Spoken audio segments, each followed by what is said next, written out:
ಬನ್ನಿ ನಮ್ಮ ಕೂಡ 11ನೇ ಪಾಠಕ್ಕೆ ಹೋಗ್ತಾ ಇದ್ದೇವೆ. ರೂತಳು ಮತ್ತು ಎಸ್ತರಳ ಪುಸ್ತಕದಿಂದ ಪ್ರವಾದನೆಗೆ ಸಂಬಂಧಪಟ್ಟಂಥ ವಿಷಯವನ್ನು ಕಲಿಯೋಣ, ನೋಡಿ ಆನಂದಿಸೋಣ.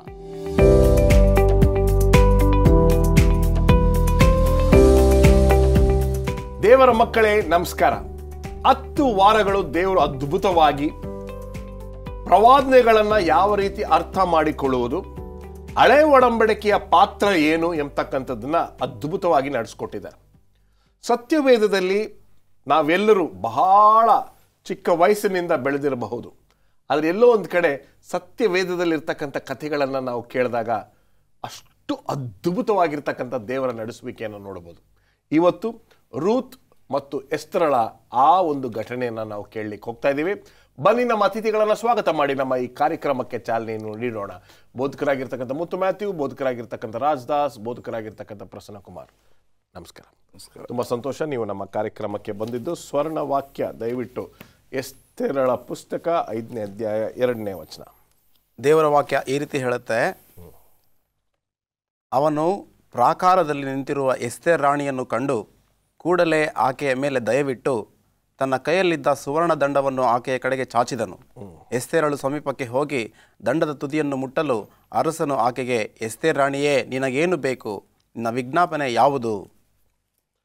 ಈ ವಾರ ಪಾಸ್ಟರ್ ಪ್ರಸನ್ನ ಕುಮಾರ್ 2 ಮಹಾ ಪಾತ್ರಗಳ ಜೀವನದಿಂದ ನಮಗೆ ಪಾಠವನ್ನು ಲೇಖಕರು ಬರೆದಿದ್ದಾರೆ. ಅದರಲ್ಲಿ ರೂತಳಿರ್ಬೋದು, ಎಸ್ತರಳಿರ್ಬೋದು. ಆದರೆ ಎಲ್ಲೋ ಒಂದು ಕಡೆ ಈ ಒಂದು 2 ವ್ಯಕ್ತಿಗಳ ಬಗ್ಗೆ ನಾವು ಕಲಿಯುವಾಗ ಇದು ಪ್ರವಾದನೆಗೆ ಅರ್ಥ ಮಾಡುವಂಥ 2 ಕಥೆಗಳು ಅಂತ ನಾವು ನೋಡುವುದಾದರೆ, ಏನಪ್ಪ ಇದು ಎಲ್ಲಿ ಕನೆಕ್ಷನ್ ಆಗುತ್ತೆ ಅಂತ ನಾವು ಸ್ವಲ್ಪ ಆಲೋಚನೆಗೆ ಒಳಗಾಗ್ತೀವಿ ಅಲ್ವೇ. ಇಲ್ಲಿ ರೂತಳನ್ನು ತೆಗೆದುಕೊಂಡಾಗ ಅವಳದೇ ಆದಂಥ ಒಂದು ಜೀವನದ ಶೈಲಿ, ಆ ಜೀವನದ ಕತೆ. ಎಸ್ತರಳು ಇನ್ನೊಂದು ರೀತಿಯಾಗಿ. ಆದರೆ ಇದು ನಮಗೆ ಯಾವ ರೀತಿ ಪ್ರವಾದನೆಯನ್ನು ಅರ್ಥ ಮಾಡಿಕೊಳ್ಳಲು ಅವಕಾಶ ಮಾಡಿಕೊಡ್ತದೆ ಅಂತಕ್ಕಂಥ ವಿಚಾರವನ್ನು ನಾವು ನೋಡೋಣ. ಹೇಳಿ ನಿಮ್ಮ ಅನಿಸಿಕೆ. ಪ್ರವಾದನೆಯಲ್ಲಿ ಖಂಡಿತವಾಗಿಯೂ ಸ್ಪಷ್ಟವಾಗಿಯೂ ಸ್ತ್ರೀಯರು ಬಹಳ ಬಲಿಷ್ಠವುಳ್ಳ ಬಲಶಾಲಿಯಾದ ಸಂಕೇತಗಳಾಗಿದ್ದಾರೆ. ಕಾರಣ ಇಷ್ಟೇ, ಸ್ತ್ರೀಯನ್ನು ಸ್ವಾಮಿ ಯಾವುದಕ್ಕೆ ಹೋಲಿಸ್ತಾ ಇದ್ದಾರೆ? ಸಭೆಗೆ ಹೋಲಿಸ್ತಾ ಇದ್ದಾರೆ. ಈ ಪ್ರವಾದನೆ ಎಂಬತಕ್ಕಂಥದ್ದು ಸಭೆಗಳಲ್ಲಿ ನೆರವೇರ್ತಕ್ಕಂಥದ್ದು. ಸಭೆ ಅಂದರೆ ಯಾರು? ನಾವುಗಳು. ಸೊ ಆ ಪವಿತ್ರವಾದ ಸ್ತ್ರೀಯನ್ನು ಸಭೆಗೆ ಹೋಲಿಸುವಾಗ ಪ್ರಕಟಣೆಯಲ್ಲಿ ನಾವು ನೋಡ್ತೇವೆ, 13ನೇ ಅಧ್ಯಾಯದಲ್ಲಿ ಬರುವಾಗ, 17ನೇ ಅಧ್ಯಾಯದಲ್ಲಿ ಬರುವಾಗ ಅಲ್ಲಿ ಸ್ತ್ರೀಯ ಪಾತ್ರ ಹೇಗಿತ್ತು ಎಂಬುದಾಗಿ. ಒಳ್ಳೆಯ ಸ್ತ್ರೀ, ಪರಿಶುದ್ಧವಾದ ಸ್ತ್ರೀ ಒಳ್ಳೆಯ ಸಭೆಯನ್ನು ಪ್ರತಿನಿಧಿಸ್ತಾಳೆ. ಕೆಟ್ಟ ಸ್ತ್ರೀ, ಬ್ಯಾಬಿಲೋನ್ ಎಂಬತಕ್ಕಂಥ ಸ್ತ್ರೀ ಜಾರಣಿ, ಕೆಟ್ಟ ಸಭೆಯನ್ನು ಪ್ರತಿನಿಧಿಸ್ತಾಳೆ. ಹಾಗೆ ಈ 2 ಹೆಣ್ಣು ಮಕ್ಕಳ ಕತೆ ಎಷ್ಟು ಸ್ವಾರಸ್ಯಕರವಾಗಿರ್ತದೆ ಎಂಬುದಾಗಿ ಹೇಳುವಾಗ, ಇಂಥವರನ್ನು ಸ್ವಾಮಿ ಆರಿಸಿಕೊಂಡು ಪ್ರವಾದನೆಯಲ್ಲಿ ಇವರು ಎಷ್ಟು ಪಾತ್ರವನ್ನು ವಹಿಸಬಹುದು ಎಂಬುದಾಗಿ ಇವತ್ತು ಸಹ ಇವ್ರ ಬಗ್ಗೆ ನಾವು ಮಾತಾಡ್ತಾ ಇದ್ದೇವೆ. 2 ಮಾತಿಲ್ಲ. ದೇವರ ವಾಕ್ಯದಲ್ಲಿ ಈ ಒಂದು ಪ್ರವಾದನೆ ಎಂಬತಕ್ಕಂಥದ್ದು ಇವರ ಮೂಲಕವಾಗಿ ಪ್ರಾರಂಭವಾಗಿ ಹೇಗೆ ಅದು ಹೊಂದಾಣಿಕೆ ಆಯಿತು, ಹೋಲಿಕೆ ಆಯಿತು ಎಂಬುದನ್ನು ನಾವು ಸ್ವಾರಸ್ಯಕರವಾಗಿ ಕಲೀಲಿಕ್ಕೆ ಹೋಗ್ತೀವಿ. ಮುಂದೆ ಭಾನುವಾರದ ಪಾಠಕ್ಕೆ ನಾವು ಬರುವುದಾದರೆ, ರೊಟ್ಟಿಯ ಮನೆಯಲ್ಲಿ ಬರಗಾಲ. ಹೇಳಿ. ರೊಟ್ಟಿಯ ಮನೆ ಅಂದರೆ ಬೆತ್ಲೆಹೇಮ್ ಎಂಬುದಾಗಿ ನಮಗೆಲ್ಲರಿಗೂ ಗೊತ್ತಿರತಕ್ಕಂಥ ಒಂದು ಕಥೆ ಏನಪ್ಪ ಅಂದರೆ, ಬೆತ್ಲೆಹೇಮ್ನಲ್ಲಿ ಬರಗಾಲ ಉಂಟಾಯಿತು. ಆಗ ಎಲಿಮೆಲೆಕನು, ನಯೋಮಿಯು ಮತ್ತು 2 ಗಂಡು ಮಕ್ಕಳು ಅವ್ರೇನು ಮಾಡಿದ್ರು ಅಂದರೆ ಮೊಹಾಬ್ಗೆ ಹೋಗಬೇಕಾಗಿತ್ತು. ಕತೆ ಗೊತ್ತು, ಭಾಳ ಸ್ವಾರಸ್ಯಕರಾಗಿದೆ. ಈ ರೊಟ್ಟಿಯ ಮನೆಯಲ್ಲಿ ಅಂದರೆ ಎಲ್ಲ ಕಡೆಗೂ ರೊಟ್ಟಿ ಕೊಡ್ತಕ್ಕಂಥ ಮನೆಯಲ್ಲಿ ಬರಗಾಲ ಬಂತಲ್ಲ. ಅನೇಕ ಕ್ರೈಸ್ತಿಯ ಒಂದು ವ್ಯಕ್ತಿಗಳು, ವಿಮರ್ಶಕರು ಏನು ಹೇಳ್ತಾರೆ ಅಂದರೆ, ಎಂತಹ ಒಂದು ಕಠಿಣವಾದಂಥ ಪರಿಸ್ಥಿತಿ, ಇಲ್ಲಿ ದೇವರೇ ಇಲ್ಲ, ದೇವರಿದ್ದಿದ್ರೆ ಇಂಥ ಪರಿಸ್ಥಿತಿ ಬರ್ತಿರಲಿಲ್ಲ. ಕೆಲವರಿಗೆ ನೋವಾದಾಗ ದೇವರು ಏನು ಗಮನಿಸೋದಿಲ್ಲ, ಅವ್ರನ್ನ ಪರಿಗಣಿಸೋದಿಲ್ಲ ಎಂಬುದಾಗಿ. ಯಾಕಂದರೆ ಇವರ ಪರಿಸ್ಥಿತಿ ಹೇಗಿತ್ತು ಅಂದರೆ, 2 ಗಂಡು ಮಕ್ಕಳನ್ನೂ ಕಳ್ಕೊಂಡ್ಲು, ವಿಧವೆಯರಾದರು, ಬರಗಾಲ ಇತ್ತು, ಗಂಡನ ಕಳ್ಕೊಂಡ್ಳು, ಮಕ್ಕಳನ್ನ ಕಳ್ಕೊಂಡ್ಳು ನಯೋಮಿ. ಆದರೂ ಮೂಲಕವಾಗಿ ಅದರಲ್ಲೂ ಸಹ ಇದರಲ್ಲಿ ಒಂದು ಕಥೆಯನ್ನು ನಮಗೆ ಕೊಡ್ತಾ ಇದ್ದಾರೆ. ಆ ಕಥೆ ಏನಪ್ಪ ಅಂದರೆ, ರೂತಳು ಬಹಳ ಪ್ರಾಮುಖ್ಯವಾಗಿ ಇಲ್ಲಿ ಒಂದು ವಿಶೇಷವಾದ ಪಾತ್ರವನ್ನು ವಹಿಸ್ತಾಳೆ.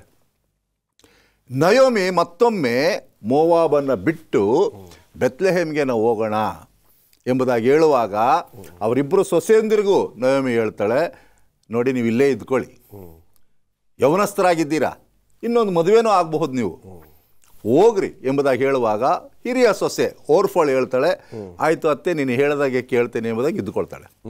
ಆದರೆ ನಯೋಮಿಗೆ ರೂತಳು ಎರಡನೇ ಕಿರಿಯ ಸೊಸೆ ಹೇಳ್ತಾಳೆ, ಇಲ್ಲ ಅತ್ತೆ ನಾನು ಹೋಗಲ್ಲ, ನೀವೆಲ್ಲಿರ್ತೀರ ಅಲ್ಲೇ ಇರ್ತೇನೆ, ನೀವೆಲ್ಲಿ ವಾಸ ಮಾಡ್ತೀರ ಅಲ್ಲೇ ವಾಸ ಮಾಡ್ತೇನೆ, ಕೊನೆಗಾಗಿ ಹೇಳ್ತಾಗ ನೀವೆಲ್ಲಿ ಸಾಯ್ತೀರ ಅಲ್ಲೇ ನಾನು ಸಾಯ್ತೇನೆ ಎಂಬುದಾಗಿ ಆ ದೃಢ ನಿರ್ಧಾರವನ್ನು ಮಾಡಿಕೊಂಡು ನಯೋಮಿ ಆಕೆಯನ್ನು ಅಲ್ಲಿಗೆ ಕರೆದುಕೊಂಡು ಬಂದಾಗ ಅಲ್ಲಿ ಆಕೆಗೆ ಒಂದು ಆಶ್ರಯ ಸಿಗ್ತದೆ. ಆಶ್ರಯ ಬೋವಾಜನ ಮೂಲಕವಾಗಿ ಸಿಗ್ತದೆ. ಮುಂದೆ ಚರಿತ್ರೆ ನಾವು ಏನು ಓದ್ತೀವಿ ಅಂದರೆ, ಇದೇ ಬೋವಾಜನ ಸಂತಾನದಿಂದ ದಾವೀದನ ವಂಶ ಹುಟ್ಟಿ, ಆ ದಾವೀದನ ವಂಶದಿಂದ ಯಾರು ಹುಟ್ಟುತ್ತಾರೆ? ಯೇಸು ಸ್ವಾಮಿ ಹುಟ್ಟುತ್ತಾರೆ. ನೋಡಿ ಚರಿತ್ರೆ ಎಷ್ಟು ಚೆನ್ನಾಗಿದೆ. ಇದು ಅನೇಕ ವರ್ಷಗಳ ಹಿಂದೆ ಆದಂಥ ಘಟನೆ. ರೂತಳಿಗೆ ಗೊತ್ತಿಲ್ಲ ನಾನು ಒಂದಲ್ಲ ಒಂದಿನ ಯೇಸು ಸ್ವಾಮಿಯ ಮುತ್ತಜ್ಜಿ ಆಗ್ತೇನೆ ಎಂಬುದಾಗಿ. ನೀವು ದೇವರನ್ನು ಆರಿಸಿಕೊಂಡಾಗ ನಿಮ್ಮ ಬರಗಾಲದ ಸಮಯದಲ್ಲೂ ದೇವರು ಹೆಚ್ಚಾಗಿ ನಮಗೆ ಒದಗಿಸಿಕೊಡುತ್ತಾನೆ. ಬೆತ್ಲೆಹೇಮ್ ಎಂಬತಕ್ಕಂಥದ್ದು ರೊಟ್ಟಿಯ ಮನೆ ಆಗಿತ್ತು, ಅಲ್ಲಿ ಎಲ್ಲವೂ ದೊರಕ್ತಾ ಇತ್ತು. ಇದೇನು ಹೇಳ್ತದೆ ಅಂದರೆ, ಆದಿಕಾಂಡ 2:16 ಹೇಳುವ ಹಾಗೆ, ಈ ಒಂದು ಮರದ ಹಣ್ಣನ್ನು ಉಚಿತವಾಗಿ ನೀವು ತಿನ್ಬೋದು, ಎಷ್ಟು ಬೇಕಾದರೂ ತಿನ್ಬೋದು, ಆದರೆ ಒಂದು ಮರದ ಹಣ್ಣನ್ನು ನೀವು ತಿನ್ನಬಾರದು ಎಂಬುದಾಗಿ. ಸೊ ದೇವರು ಕೊಟ್ಟಿರುವ ವಾಗ್ದಾನವು ಪ್ರತಿಯೊಬ್ಬರಿಗೂ ಅನ್ವಯವಾಗ್ತದೆ. ದೇವರು ಹೇಳ್ತಕ್ಕಂಥದ್ದು ಬಹಳ ಸ್ಪಷ್ಟವಾಗಿ, ಪಾಪದ ನಿಮಿತ್ತವಾಗಿ ಬರಗಾಲ ಉಂಟಾಯಿತು. ಪಾಪವು ಹೆಚ್ಚಾದಾಗ ಇಸ್ರಾಯೇಲ್ ಜನಾಂಗವನ್ನು ಸ್ವಾಮಿ ಶಿಕ್ಷೆ ಮಾಡಿದ್ರು.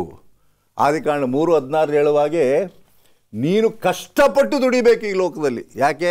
ನಿನ್ನ ಪಾಪದ ನಿಮಿತ್ತವಾಗಿ. ಇಲ್ಲವಂದರೆ ಎಲ್ಲವೂ ಸಿಗ್ತಾ ಇತ್ತು ಉಚಿತವಾಗಿ, ಏನು ಬೇಕಾದರೂ ಸುಮ್ಮನೆ ಕಿತ್ಕೊಂಡು ತಿನ್ಬೋದಾಗಿತ್ತು.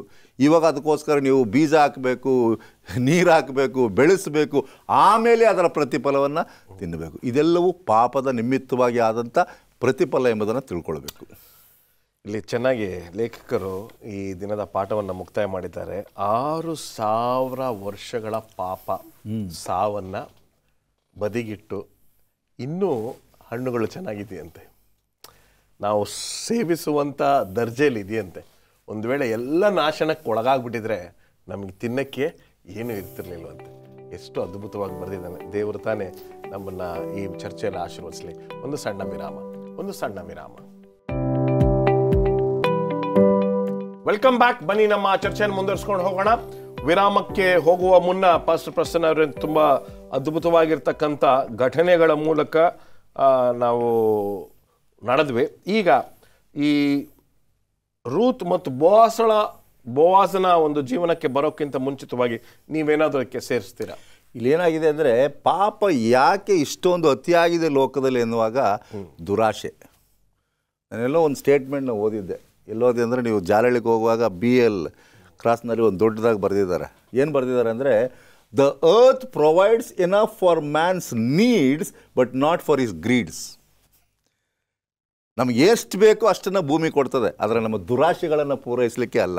ಇವತ್ತು ಮನುಷ್ಯನು ಪಾಪಕ್ಕೆ ಬಿದ್ದಿರೋ ಕಾರಣ ಏನಂದರೆ ದುರಾಶೆ. ಆ ದುರಾಶೆಯಿಂದ ಪಾಪ ಹೆಚ್ಚಾಗ್ತದೆ. ಅದು ದೇವನಾಮ ಸ್ತೋತ್ರವಾಗಲಿ. ಅದರಿಂದ ಬಿಡುಗಡೆಯನ್ನು ಕೊಡಲಿಕ್ಕೆ ಸ್ವಾಮಿ ನಮಗೆ ಒಂದು ಪರಿಹಾರವನ್ನು ಒದಗಿಸಿದ್ದಾರೆ. ವಂಡರ್ಫುಲ್. ರೂತಳು ಮತ್ತು ಬೋವಾಜನು ಹೇಳಿ ಪಾಸ್ಟರ್ ರಾಜದಾಸ್. ರೂತ್ ಮತ್ತು ಬೋವಾಜ್ ಕತೆ ಎಲ್ರಿಗೂ ಗೊತ್ತಿರೋದಿದೆ. ಆದರೆ ಇಲ್ಲಿ ನಾವೇನು ಕಾಣ್ತೀವಿ ಅಂದರೆ, ರೂತನ್ನ ಸತ್ಯಕ್ಕೆ ತಂದಂಥ ಅತ್ತೆ ನಯೋಮಿ ಶೋಭಾಮಯವಾದಂಥ ಸ್ತ್ರೀ. ಆಕೆ ತನ್ನ ಹೆಸರನ್ನ ನಯೋಮಿ ಅಂತ ಕರಿಬೇಡಿ, ಮಾರ ಅಂತ ಕರೀರಿ ಅಂತ. ಯಾಕೆ ಹೇಳಿ? ಆಕೆ ಅನುಭವಿಸಿದಂಥ ಕಹಿ ಅನುಭವಗಳು, ಕಹಿ ಘಟನೆಗಳು, ಮರಣ, ಸಂಕಟ, ಹಸಿವಿನಿಂದ ಬಳಲ್ತಕ್ಕಂಥ ಆ ಸ್ತ್ರೀ ನಾನು ನಯೋಮಿಗೆ ಅನ್ನಿಸ್ಕೊಳ್ಳೋಕ್ಕೆ ಹೋಗಲಿಲ್ಲ. ನನ್ನ ಹೆಸರು ಮಾರ ಅಂತ ಹೇಳಿ ಅಂತ. ಇದು ಯಾವುದು ಹೋಲಿಕೆ ಅಂತ ಹೇಳಿದ್ರೆ, ನಮ್ಮ ಆತ್ಮಿಕ ಯಾತ್ರೆಯಲ್ಲಿ ಆತ್ಮಿಕ ಕೊರತೆ, ಆತ್ಮಿಕ ಬರಡುತನ, ಆತ್ಮಿಕ ಬರಗಾಲ ಇವತ್ತು ಪ್ರತಿಯೊಬ್ಬರು ಅನುಭವಿಸ್ತಾ ಇದ್ದಾರೆ. ರೊಟ್ಟಿಯ ಲೆಹೇಮ್ ಅಂದರೆ ಬೆತ್ ಅಂತ ಹೇಳಿದ್ರೆ ಮನೆ ಇಬ್ರಿಯ ಭಾಷೆಯಲ್ಲಿ, ಲೆಹೇಮ್ ಅಂದರೆ ರೊಟ್ಟಿಯ ಮನೆಯಲ್ಲೇ ಬರಗಾಲ ಆಯಿತು. ಇವತ್ತು ನಮಗೆ ರೊಟ್ಟಿ, ನಿಜವಾದ ರೊಟ್ಟಿ ಯಾರು? ಯೇಸು ಕ್ರಿಸ್ತನೇ ನಾನೇ ಜೀವವುಳ್ಳ ರೊಟ್ಟಿ ಅಂತ ಹೇಳ್ತಾನೆ. ಆ ರೊಟ್ಟಿಯನ್ನು ಇಟ್ಕೊಂಡು ಇವತ್ತು ಅನೇಕ ಜನರು ಏನಾಗ್ತಿದ್ದಾರೆ, ಆ ಕಡೆ ಈ ಕಡೆ ಅಡ್ಡಾಡ್ತಾ ಇದ್ದಾರೆ, ಆ ಕಡೆ ಈ ಕಡೆ ರೊಟ್ಟಿಗೆ ಹುಡುಕ್ತಾ ಇದ್ದಾರೆ. ಆದರೆ ಕೈಯಲ್ಲಿ ಕೆಲವರು ಹೇಳ್ತಾರೆ, ಕೈಯಲ್ಲಿ ಬೆಣ್ಣೆ ಇಟ್ಕೊಂಡು ಊರಲ್ಲೆಲ್ಲ ತುಪ್ಪ ಕುಡುಕ್ದಂಗೆ. ಇವತ್ತು ನಮಗೆ ರಕ್ಷಕ ಯಾರು ಅಂತ ಗೊತ್ತಿದೆ, ನಮಗೆ ಬರ್ತಕ್ಕಂಥ ರಕ್ಷಣೆ ಯೇಸುವಿನಲ್ಲೇ ಗೊತ್ತಿದೆ. ಆದರೆ ರಕ್ಷಣೆಗೋಸ್ಕರ ಜನ ಅಲ್ಲಿ ಇಲ್ಲಿ ಹುಡುಕಾಡ್ತಾ ಇದ್ದಾರೆ. ಅವರು ಮೋಯಾಬ್ಗೆ ಹೋಗಿದ್ರು ಊಟಕ್ಕೋಸ್ಕರ. ಅದೇ ದೇವ್ರು ನಮಗೆ ಸ್ತೋತ್ರ ಹೇಳ್ರಿ, ಮೋಯಾಬಿಂದ ಮತ್ತೆ ಅವ್ರು ಬೆತ್ಲೆಹೇಮಿಗೆ ಬರ್ಮಾಡಿದ್ರು. ಇವತ್ತು ನಮಗೆ ರೊಟ್ಟಿ ಸಿಗೋದು ಬೆತ್ಲೆಹೇಮಲ್ಲಿ ಜನದಂಥ ರೊಟ್ಟಿ ಯಾರು? ಯೇಸು ಕ್ರಿಸ್ತನೇ. ಆ ಪ್ರಯುಕ್ತವಾಗಿ ಇವತ್ತು ಆ ರೊಟ್ಟಿ ಯೇಸು ಕ್ರಿಸ್ತನೇ ನಮಗೆ ಕೊಟ್ಟಿದ್ದಾನೆ, ನಾವು ಭಯಪಡೋ ಅವಶ್ಯಕತೆ ಇಲ್ಲ. ಎರಡನೇದಾಗಿ, ಈ ಯೇಸು ಕ್ರಿಸ್ತನನ್ನು ಹೋಲಿಸುವಂಥ ಗುಣಲಕ್ಷಣ ಬೋವಾಜಲ್ಲಿದೆ. ಬೋವಾಜ್ ನಯೋಮಿಗೆ ಸಂಬಂಧಿಕ, ಆತನಿಗಿಂತ ಅತಿ ಸಮೀಪವಾದಂಥ ಸಂಬಂಧಿಕ ಇದ್ದ. ಅವನಿಗೊಂದು ಅವಕಾಶ ಇತ್ತು, ಬಹುಶಃ ಆತನಲ್ಲಿ ದೇವರು ಯೇಸುಸ್ವಾಮಿ ಜನಿಸಬಹುದಾಗಿತ್ತು. ಅವನು ನಿರಾಕರಿಸ್ದ, ಆದರೆ ಬೋವಾಜ್ ಸ್ವೀಕರಿಸ್ದ. ಸಹಜವಾಗಿ ಯಾರಿಗೋ ಸಂತಾನ ಪಡೆಯೋದಂದರೆ ಸುಲಭ ಅಲ್ಲ. ಅಣ್ಣ ಸ್ವಂತ ಯೌದನ ಮಕ್ಕಳನ್ನೇ ತಮ್ಮ ಅಣ್ಣನಿಗೆ ಸಂತಾನ ಆಗಲಿಕ್ಕೆ ಇಷ್ಟಪಡಲಿಲ್ಲ, ಆದರೆ ಬೋವಾಜ ಸ್ವೀಕರಿಸ್ತಾನೆ. ಆತನಲ್ಲಿ ಯಾವ ಮನೋಭಾವ ಇತ್ತು ಅಂತ ಹೇಳಿದ್ರೆ ಸ್ವತ್ಯಾಗ ಮನೋಭಾವ, ವಿಶಾಲವಾದ ಮನೋಭಾವ.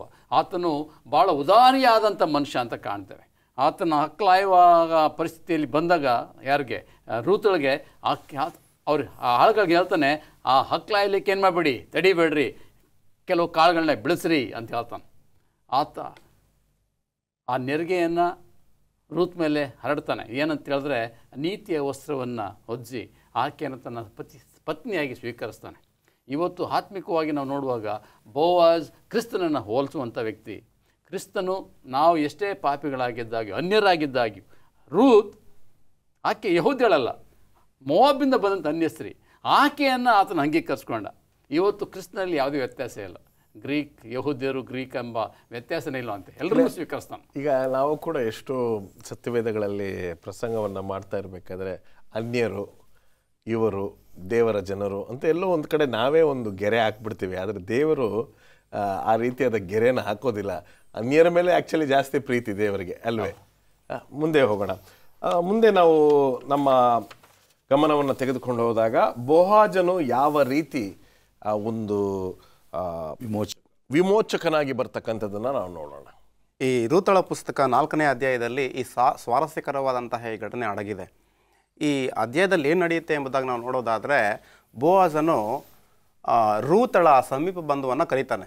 ಕರೆದು ಪಕ್ಕದಲ್ಲಿ ಕುಂಡ್ರಿಸ್ಕೊಂಡು ಹೇಳ್ತಾನೆ, ನೋಡಿಲ್ಲಿ ನಯೋಮಿ ಒಂದು ಹೊಲವನ್ನು ಮಾರಬೇಕು ಎಂಬುದಾಗಿದ್ದಾಳೆ, ನೀನು ತೆಗೆದುಕೊಳ್ಬೇಕು ಎಂಬುದಾಗಿ ಮನಸ್ಸಿದ್ರೆ ಹೇಳು ಎಂಬುದಾಗಿ ಹೇಳುವಾಗ, ಹೌದು ನಾನು ತೆಗೆದುಕೊಳ್ತೇನೆ ಎಂಬುದಾಗಿ ಮುಂದೆ ಹೋಗುವಾಗ ಆತನು ಹೇಳ್ತಾನೆ, ಯಾರು ಆ ಭೂಮಿಯನ್ನು ಕೊಂಡುಕೊಳ್ತಾರೋ ರೂತಳನ್ನು ಹೆಂಡತಿಯನ್ನಾಗಿ ಸ್ವೀಕಾರ ಮಾಡಬೇಕು ಎಂಬುದಾಗಿ ಆತನು ಹೇಳ್ತಾನೆ. ಅಂದಾಗ ಹಾಗಾದರೆ ನನಗೆ ಬೇಡ ಎಂಬುದಾಗಿ ಆ ಸಮೀಪ ಬಂದು ಏನು ಮಾಡ್ತಾನಪ್ಪ ಅಂದರೆ ಹಿಂದೆ ಸರಿತಾನೆ. ರೂತಳ ಜೀವನದಲ್ಲಿ ಬೋವಾಜನು ಒಬ್ಬ ವಿಮೋಚಕನಾಗಿ ಬರೋದನ್ನು ನಾವು ಕಾಣ್ತಿದ್ದೇವೆ. ಈ ಒಂದು ಸ್ವಾರಸ್ಯಕರವಾದಂತಹ ಘಟನೆ ರೂತಳ ಪುಸ್ತಕ 4ನೇ ಅಧ್ಯಾಯದಲ್ಲಿ ಬರೆಯಲ್ಪಟ್ಟಿದೆ. ಯಾವ ರೀತಿ ಎಂಬುದಾಗಿ ನಾವು ನೋಡುವಾಗ, ರೂತಳ ಸಮೀಪ ಬಂಧುವು, ನವೋಮಿಯ ಸಮೀಪ ಬಂಧುವು ಆ ಊರಲ್ಲಿ ಹಾದು ಹೋಗುತ್ತಿರುವಾಗ ಬೋವಾಜನ ತನ್ನ ಕರೀತಾನೆ. ಕರೆದು ಹೇಳ್ತಾನೆ, ನೋಡಪ್ಪ, ನವೋಮಿಯು ಒಂದು ಭೂಭಾಗವನ್ನು ಮಾರಲು ಪ್ರಯತ್ನ ಮಾಡ್ತಿದ್ದಾಳೆ, ನೀನು ಕೊಂಡುಕೊಳ್ಳಲು ಮನಸ್ಸಿದೆಯೇ ಎಂಬುದಾಗಿ ಕೇಳುವಾಗ, ಹೌದು ನಾನು ಕೊಂಡುಕೊಳ್ತೇನೆ ಎಂಬುದಾಗಿ ಮುಂದೆ ಬರ್ತಾನೆ. ಆ ಸಂದರ್ಭದಲ್ಲಿ ಬೋವಾಜನ್ ಹೇಳ್ತಾನೆ, ಆ ಭೂಮಿಯನ್ನು ಯಾರು ಕೊಂಡುಕೊಳ್ತಾರೋ ಅವರಿಗೆ ಈ ರೂತಳು ಹೆಂಡತಿಯಾಗಿ ಬರುವಳು ಎಂಬುದಾಗಿ ಹೇಳುವಾಗ ಆತನು ಹಿಂಜರಿತಾನೆ. ಬೇಡ, ನಾನು ಯಾವುದೇ ಕಾರಣಕ್ಕೂ ಕೂಡ ಇದನ್ನು ಒಪ್ಪಿಕೊಳ್ಳೋದಿಲ್ಲ ಎಂಬುದಾಗಿ ಆತನು ಏನು ಮಾಡ್ತಾನಪ್ಪ ಅಂದರೆ ಹಿಂದೆ ಸರಿತಾನೆ. ಆ ಸಂದರ್ಭದಲ್ಲಿ ಬೋವಾಜನು ಆ ಭೂಮಿಯನ್ನು ಕೊಂಡುಕೊಳ್ತಾನೆ. ಅಷ್ಟೇ ಅಲ್ಲದೆ ರೂತಳನ್ನು ಆತನ ಮಡದಿಯಾಗಿ ಸ್ವೀಕಾರ ಮಾಡ್ತಾನೆ. ಈ ಒಂದು ಘಟನೆಯ ಮುಖಾಂತರ ನಾವೇನು ಕಲಿಬೇಕು ಎಂಬುದಾಗಿ ನಾವು ನೋಡುವಾಗ, ಮೋಶೆ ಸಾಯ್ತಾನೆ. ಮೋಶೆ ಸತ್ತಾಗ ಆತನ ಒಂದು ದೇಹಕ್ಕಾಗಿ ತರ್ಕ ಮಾಡಲಿಕ್ಕೆ ದೇವದೂತರ ಸಂಗಡ ಯಾರು ಬರ್ತಾರಪ್ಪ ಅಂದರೆ ಸೈತಾನನು ಬರ್ತಾನೆ. ಅದೇ ರೀತಿ ಈ ನವಮಿಯ ಕುಟುಂಬದ ಸಮೀಪ ಬಂಧುವು ಕೂಡ ವಾಗ್ವಾದಕ್ಕೆ ಅಲ್ಲಿ ಇಳಿಯೋದನ್ನು ನಾವು ಕಾಣ್ತಿದ್ದೇವೆ. ಆದ್ದರಿಂದ ಈ ಸಮೀಪ ಬಂಧು ಹಿಂದೆ ಸರಿತಾನೆ, ಆದರೆ ಬೋವಾಜನು ರಕ್ಷಕನಾಗಿ ಬರ್ತಾನೆ. ಅದೇ ರೀತಿ ನಾವು ಕೂಡ ಈ ಒಂದು ಅಂತ್ಯಕಾಲದಲ್ಲಿ ಜೀವನ ಮಾಡುತ್ತಿರುವಾಗ ಈ ಲೋಕವು ನಮ್ಮನ್ನು ಪಾಪಕ್ಕೆ ಸಿಲುಕಿಸುತ್ತೆ. ಆದರೆ ವಿಮೋಚಕನಾಗಿ ಬಂದವರು ಕರ್ತನಾದಂತಹ ಯೇಸು ಸ್ವಾಮಿಯವರು ಮಾತ್ರ. ನಾವು ಬಿದ್ದು ಹೋಗಿದ್ದೇವೆ, ಕುಸಿದು ಹೋಗಿದ್ದೇವೆ, ಪಾಪದಲ್ಲಿ ಸಂಪೂರ್ಣವಾಗಿ ಮುಳುಗಿದ್ದೇವೆ. ನಮ್ಮನ್ನು ಕಾಪಾಡಲು ಆತನು ಏನು ಮಾಡಿದ್ನಪ್ಪ ಅಂತಂದರೆ ಶರೀರಧಾರಿಯಾಗಿ ಲೋಕಕ್ಕೆ ಬರ್ತಾನೆ. ಆದಿಯಲ್ಲಿ ವಾಕ್ಯವಿತ್ತು, ವಾಕ್ಯವು ದೇವರ ಬಳಿಯಲ್ಲಿತ್ತು, ಆ ವಾಕ್ಯವೇ ದೇವರಾಗಿತ್ತು. ಆತನು ಮಾನವರನ್ನು ರಕ್ಷಿಸಲು ಏನು ಮಾಡ್ತಾನಪ್ಪ ಅಂತಂದರೆ ಯೋಹಾನ ಸುವಾರ್ತೆ 1ನೇ ಅಧ್ಯಾಯ 14ನೇ ವಚನದಲ್ಲಿ ನರಾವತಾರಧಾರಿಯಾಗಿ ಈ ಲೋಕಕ್ಕೆ ಇಳಿದು ಬಂದ ಎಂಬುದಾಗಿ ನಾವು ಸತ್ಯವಾಕ್ಯದಲ್ಲಿ ಕಾಣ್ತೇವೆ. ವಂಡರ್ಫುಲ್. ಒಂದು ಸಣ್ಣ ವಿರಾಮಕ್ಕೆ ಸಮಯವಾಗಿದೆ. ವಿರಾಮದ ನಂತರ ನಮ್ಮ ಚರ್ಚೆಯನ್ನು ಮುಂದುವರಿಸ್ಕೊಂಡು ಹೋಗೋಣ. ಒಂದು ಸಣ್ಣ ವಿರಾಮ. Welcome back. ಬನ್ನಿ ನಮ್ಮ ಚರ್ಚೆಯನ್ನು ಮುಂದುವರಿಸ್ಕೊಂಡು ಹೋಗೋಣ. ಬುಧವಾರದ ಪಾಠಕ್ಕೆ ಬಂದಿದ್ದೇವೆ. ಹಾಮಾನ್ ಮತ್ತು ಸೈತಾನನ ನಡುವೆ ನಡೀತಕ್ಕಂಥ ಈ ಘಟನೆ, ಇದರಿಂದ ನಾವು ಕಲಿಬೇಕಾಗಿರ್ತಕ್ಕಂಥ ಪಾಠ. ಎಸ್ತೇರಳ ಪುಸ್ತಕದಲ್ಲಿ ನಾವು ಈ ಚರಿತ್ರೆಯನ್ನು ಓದ್ತೇವೆ. ಹಾಮಾನ್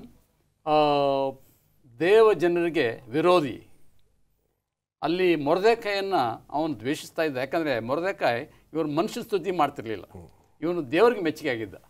ಸಹಜವಾಗಿ ಮೊರ್ದೆಕಾಯಲ್ಲಿ ಕಲಿಬೇಕಾದಂಥ ಪಾಠ ಏನಂತ ಹೇಳಿದ್ರೆ, ನಾವು ಭಾಳ ದೊಡ್ಡ ಪಾಠ ಕಲಿಬೇಕಾಗಿದೆ. ಎಷ್ಟೇ ವಿರೋಧತ್ತಿದ್ರೂ ನಿಷ್ಠಾವಂತರಾಗಿ ದೇವರಿಗೆ ಉಳಿಬೇಕಾಗಿದೆ. ಆ ಪ್ರಯುಕ್ತವಾಗಿ ಇವನು ಮೊರ್ದೆಕಾಯಿ ಕೋಪನ ತನ್ನ ಜನಾಂಗದವ್ರ ಮೇಲೆ ಬಿಡ್ತಾನೆ. ಯಾರು? ಹಾಮಾನ. ಆ ಕಥೆ ನಮಗೆಲ್ಲ ಚೆನ್ನಾಗಿ ಗೊತ್ತಿದೆ. ಆ ಹಾಮಾನ ಯಾರನ್ನು ಪ್ರತಿನಿಧಿಸ್ತಾನೆ ಅಂತ ಹೇಳಿದ್ರೆ, ಎಜಿಕೇಲ್ನ ಪುಸ್ತಕದಲ್ಲಿ ಮತ್ತು ಯೆಶಾಯ 14ನೇ ಅಧ್ಯಾಯದಲ್ಲಿ ನಾವು ಓದುವಾಗ ಆತನು ಸೈತಾನನ್ನು ಹೋಲಿಕೆ ಮಾಡ್ತಾ ಇದ್ದಾನೆ. ಸೈತಾನ ಹೇಗೆ ಈ ಮಹಾ ಹೋರಾಟದಲ್ಲಿ ಕ್ರಿಸ್ತನನ್ನು ವಿರೋಧಿಸಿದೆ, ಕ್ರಿಸ್ತನ ಅನುಯಾಯಿಗಳಿಗೆ ವಿರೋಧವಾಗಿ ಕೆಲಸ ಮಾಡ್ತಾನೆ, ಹಾಗೆ ಹಾಮಾನ ಮೊರ್ದೆಕಾಯಿಗೆ ವಿರುದ್ಧವಾಗಿ ಕೆಲಸ ಮಾಡೋದು ಬಿಟ್ಟು ಮೊರ್ದೆಕಾಯಿ ಎಲ್ಲ ಜನಾಂಗದವ್ರನ್ನ ನಾಶ ಮಾಡಲಿಕ್ಕೆ ಅವನು ಪ್ರಯತ್ನ ಮಾಡ್ತಾನೆ. ಅವನು ಮಾಡಿದ ಯೋಜನೆಗೆ ನಮಗೆಲ್ಲ ಚೆನ್ನಾಗಿ ಗೊತ್ತಿದೆ. ಒಂದು ಗಲ್ಲುಗಂಬ ಅವನು ಸಿದ್ಧಪಡಿಸ್ತಾನೆ. ಆ ಸಿದ್ಧಪಡಿಸಿ ಮೊರ್ದೆಕಾಯಿನ ಹಾಕಬೇಕಂತ ಯೋಜನೆ ಮಾಡಿ ಎಲ್ಲ ಇನ್ನೇನೋ ಪರ್ಮಿಷನ್ ಸಿಗಬೇಕು ರಾಜನಿಂದ. ಆದರೆ ಆ ಸೀನ್ ಚೇಂಜ್ ಆಗುತ್ತೆ. ಅದೇ ಗಲ್ಲುಗಂಬಕ್ಕೆ ಅದೇ ಯಾರು ಸಿದ್ಧ ಮಾಡಿದ್ರು ಅವನ್ನೇ ಹೇರಿಸ್ತಾರೆ.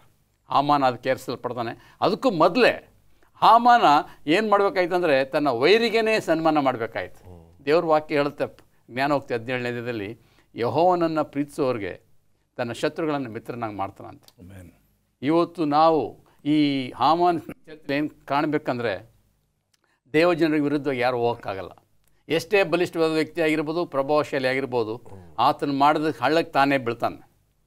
ಸೈತಾನ ಇವತ್ತು ಎಲ್ಲ ಕ್ರೈಸ್ತ ವಿರುದ್ಧವಾಗಿ ಆತನ ಒಳ ಸಂಚು ಮಾಡ್ತಿರ್ಬೋದು, ಕುತಂತ್ರ ಮಾಡಿ ನಾಶ ಮಾಡಲಿಕ್ಕೆ ಯೋಜನೆಗಳು ಹಾಕಿರ್ಬೋದು. ನಾವು ಭಯಪಡಬಾರ್ದು. ಮೊರ್ದೆಕಾಯಿ ರೀತಿ ದಿಟ್ಟತನದಿಂದ ನಾವು ಮುಂದೆ ಹೋಗಿ ನಾವು ಇಟ್ಟಿರ್ತಕ್ಕಂಥ ನಂಬಿಕೆ ಆ ದೇವ್ರ ಮೇಲೆ ಭರವಸೆ ಇಟ್ಕೊಂಡು ಮುಂದೆ ಹೋದರೆ ಯಾರು ನಮ್ಮನ್ನು ನಾಶ ಮಾಡೋಕ್ಕಾಗಲ್ಲ. ಅದಂತೂ ಖಚಿತವಾಗಿದೆ. ಅದನ್ನು ನಾವು ಭಾಳ ಸ್ಪಷ್ಟವಾಗಿ 3ನೇ ಅಧ್ಯಾಯದಲ್ಲಿ ಓದ್ತೇವೆ. ಎಸ್ತೇರ್ 3ನೇ ಅಧ್ಯಾಯದಲ್ಲಿ ಅವ್ರು ಏನು ಮಾಡಿದ್ರು? ಈ ವಿರೋಧಿಯಾದಂಥ ಹಾಮಾನ ವಿರುದ್ಧವಾಗಿ ಜಯಿಸಿದ ಯಾವುದರಿಂದ? ಪ್ರಾರ್ಥನೆಯಿಂದ. ರಾಣಿ ಎಸ್ತೇರ್ ರಾಣಿಯೂ ಸಹ 3 ದಿನ ಪ್ರಾರ್ಥನೆ ಮಾಡಿದ್ಲು. ಇಡೀ ಯಹೂದ್ಯ ಕುಲದವರು 3 ದಿನ ಪ್ರಾರ್ಥನೆ ಮಾಡಿದ್ರು. ಉಪವಾಸದ ಪ್ರಾರ್ಥನೆ ಮಾಡಿದ್ರು. ಉಪವಾಸ ಪ್ರಾರ್ಥನೆ ಬಲ ಇದೆ. ಇವತ್ತು ಕೊನೆ ಕಾಲ ಜೀವಿಸ್ತಕ್ಕಂಥ ನಾವು ಹಾಮಾನನಿಗೆ ಸೀಮಿತವಾದಂಥ ಸೈತಾನ ವಿರುದ್ಧವಾಗಿ ಕೆಲಸ ಮಾಡುವಾಗ ಇಡೀ ಸಭೆಯಾಗಿ, ಕುಟುಂಬವಾಗಿ, ವೈಯಕ್ತಿಕವಾಗಿ ನಾವು ಯಾವಾಗ ಉಪವಾಸ ಪ್ರಾರ್ಥನೆ ಮಾಡ್ತೇವೆ ಆಗ ನಾವು ಜಯವನ್ನು ಗಳಿಸ್ಬೋದು. ಯಾವುದಕ್ಕೂ ಹೆದರ್ಕೊಳ್ಳೋವಂಥ ಅವಶ್ಯಕತೆ ಇಲ್ಲ. 13ನೇ ಅಧ್ಯಾಯ, ಪ್ರಕಟಣೆ 13ನೇ ಅಧ್ಯಾಯ 15ನೇ ವಚನದಲ್ಲಿ ನಾವು ಈ ಹೋರಾಟ ನೋಡ್ತೇವೆ. ಈ ಬಹಳ ಘೋರವಾಗಿರುತ್ತೆ ಎಂಬುದಾಗಿ ನಾವು ಕಂಡಿದ್ದೇವೆ. 13ನೇ ಅಧ್ಯಾಯ 15ನೇ ವಚನ, ಇದಲ್ಲದೆ ಆ ಮೃಗದ ವಿಗ್ರಹಕ್ಕೆ ಜೀವ ಕೊಡುವ ಸಾಮರ್ಥ್ಯವು ಇದಕ್ಕೆ ದೊರೆಯಿತು. ಆ ಮೃಗದ ವಿಗ್ರಹವು ಮಾತಾಡುವುದು, ತನಗೆ ನಮಸ್ಕರಿಸಿದೆಲ್ಲರಿಗೂ ಮರಣದಂಡನೆ ಆಗುವಂತೆ ಮಾಡುವಂತೆ. ಹಾಮಾನ ಹಾಗೆ ಮಾಡ್ದ, ಮರಣದಂಡನೆ ಆಗಬೇಕಂತ ವಿಧಿಸ್ದ. ಆದರೆ ಸೈತಾನನು ಸಹ ಅದೇ ರೀತಿ ಮಾಡೋಕ್ಕೆ ಹೋಗ್ತಾನೆ ಮೃಗದ ಮುಖಾಂತರ. 2ನೇ ಮೃಗ ಯಾವುದು? ಅಮೇರಿಕಾ ಅಂತ ನಾವು ಈಗಾಗಲೇ ಕಲ್ತಿದ್ದೇವೆ. ಪ್ರಕಟಣೆ 13ನೇ ಅಧ್ಯಾಯ 11ನೇ ವಚನ ಓದುವಾಗ ಆ ಮೃಗ ಎಲ್ಲಿಂದ ಬರುತ್ತೆ? ಭೂಮಿಯಿಂದ ಏರಿ ಬರುತ್ತೆ ಎಂಬುದಾಗಿ. ಇವತ್ತು ಬಹುಶಃ ಅವ್ರ ಪ್ರಮಾಣ ವಚನ ಮಾಡುವಾಗ ಡೊನಾಲ್ಡ್ ಟ್ರಂಪ್ ಏನು ಹೇಳಿದ್ರಂದರೆ, ನಾವು ಎಲ್ರಿಗೂ ನ್ಯಾಯವನ್ನು ಕೊಡ್ತೇವೆ, ಎಲ್ಲರನ್ನೂ ಪ್ರೀತಿಯಿಂದ ಕಾಣ್ತೀವಿ ಅಂತ ಹೇಳ್ತೀವಿ. ಆದರೆ ನಾನು ಒಳಗೆ ನಗ್ತಾ ಇದೆ. ಯಾಕಂದ್ರೆ ದೇವ್ರ ವಾಕ್ಯ ಹೇಳುತ್ತೆ ಪ್ರವಾದನೆಯಲ್ಲಿ, ಈತನು ಯಾರಿಗೆ ಸಹಾಯ ಮಾಡ್ತಾನೆ? ಮೊದಲನೇ ಮೃಗಕ್ಕೆ ಅಧಿಕಾರ ಕೊಡೋಕ್ಕೆ ಹೋಗ್ತಾನೆ ಎಂಬುದಾಗಿ. ಅದನ್ನು ಗೊತ್ತಿಲ್ಲ ಏನು ಮಾಡ್ತೇನೆ ಅಂತೇಳಿ, ಆದರೆ ಅವನು ಬೇರೆ ಹೇಳ್ತಾ ಇದ್ದಾನೆ, ಮಾಡೋದೇ ಬೇರೆ ಆಗುತ್ತೆ. ಅದರಿಂದ ನಾವು ಕೊನೆ ಕಾಲ ಜೀವಿಸುವಾಗ ಹಾಮಾನನಿಗೆ ಹೇಗೆ ಮೊರ್ದೆಕಾಯಿ ಹೆದರ್ಕೊಳ್ಳಲಿಲ್ಲ, ಹಾಗೆ ನಾವು ಹೆದರ್ಕೊಳ್ಳದೆ ಧೈರ್ಯವಾಗಿ ಪ್ರಾರ್ಥನಾಪೂರ್ವಕವಾಗಿ ಉಪವಾಸದಿಂದ ಹೋದರೆ ಜಯವನ್ನು ಗಳಿಸ್ಬೋದು. ಮುಂದೆ ಹೋಗೋಣ. ಈ ಗುರುವಾರದ ಪಾಠಕ್ಕೆ ನಾವು ಬರುವುದಾದರೆ ಪಾಸ್ಟರ್ ಮುತ್ತು ಮ್ಯಾಥ್ಯೂ, ಈ ರೀತಿಯಾಗಿರ್ತಕ್ಕಂಥ ಒಂದು ಸಮಯ ಬರಲಿಕ್ಕಿದೆ, ಹೇಳಿ ಯಾವ ಸಮಯ ಇದು? ಇದು ಎಸ್ತೇರಳ ಪುಸ್ತಕದಲ್ಲಿರುವಂತಹ ಒಂದು ಸ್ವಾರಸ್ಯಕರವಾದಂತಹ ಘಟನೆಯನ್ನು ನಾವು ಈ ಭಾಗದಲ್ಲಿ ನೋಡಲಿಕ್ಕೆ ಹೋಗ್ತಿದ್ದೇವೆ. ಎಸ್ತೇರಳ ಪುಸ್ತಕದಲ್ಲಿ ಯಹೂದ್ಯರೆಲ್ಲರನ್ನೂ ಕೂಡ ಸಂಹಾರ ಮಾಡಬೇಕು ಎಂಬಂತಹ ಒಂದು ಒಳಸಂಚು ನಡೆಯುತ್ತಿರುವಾಗ ಮೊರ್ದೆಕೈನ ಏನು ಮಾಡ್ತಾನಪ್ಪ ಅಂತಂದರೆ ಈ ವಿಚಾರವನ್ನು ರಾಣಿಯಾದಂತಹ ಎಸ್ತೇರಳಿಗೆ ತಿಳಿಸಿದಾಗ ಆತನು ಮಾತನಾಡುವಂತಹ ಕೆಲವು ಮಾತುಗಳನ್ನು ಓದಬೇಕು ಎಂಬುದಾಗಿ ನಾನು ಬಯಸ್ತೇನೆ. ಬಹಳ ಸೊಗಸಾಗಿ ಆತನು ಮಾತನಾಡ್ತಾನೆ. ಎಸ್ತೇರಳ ಪುಸ್ತಕ 4ನೇ ಅಧ್ಯಾಯ 13 ಮತ್ತು 14 ವಾಕ್ಯಗಳನ್ನು ಓದ್ತಿದ್ದಾನೆ.